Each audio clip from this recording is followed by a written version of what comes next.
Omby manodidina ny 7 mahery isan'andro novonoina eny amin'ny toerana famonoan'omby eny Aranta eto Mahajanga.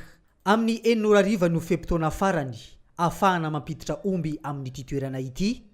Raha amin'ny 9:00 maraina kosa no famonoana ireo omby ireo raha ny voalazan'ny tompon'andraikitra eny an-toerana.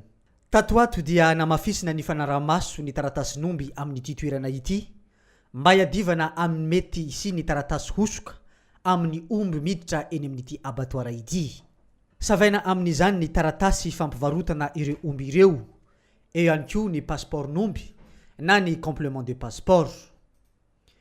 Ny FIB na ny karapanondron'omby izay omeny ireo délégué sy ny assistance administratif. Manomboka amin'ny fotoana ividianana ireo omby ireo dia efa mafy ny fisavanana hatramin'ny toerana famonoana azy. Ho an'ny abattoir eny Aranta manokana dia ny zandary, ny mpitsabo biby no manatanteraka ny fisavana ireo taratasy ary manao ny fanamarinana ireo taratasy ireo.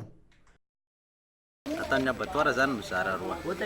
Misy vétérinaire dia misy gendarme no manao vérification ana passeport FIB. Dia avy eo enregistrena ato amin'ny vétérinaire sy amin'ny gendarme. Et na gendarme enregistré complet. Volon'omby, marque et numéro en FIB.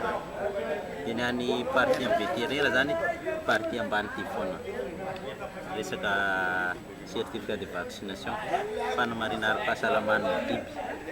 Dia ato ambony ato ny numéro en kafona. Ty foana zany nanjaran'ny vétérinaire ty.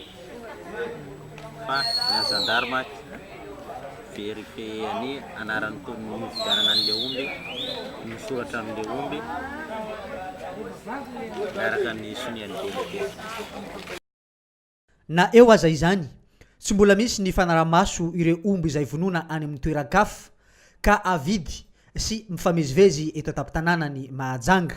Fa ny ao amin'ny abattoir Aranta kosa dia efa mafy ny fisavana amin'izao fotoana izao ary raha ny voalazan'ny tompon'andraikitra dia ho mafy hatrany ny fisavana.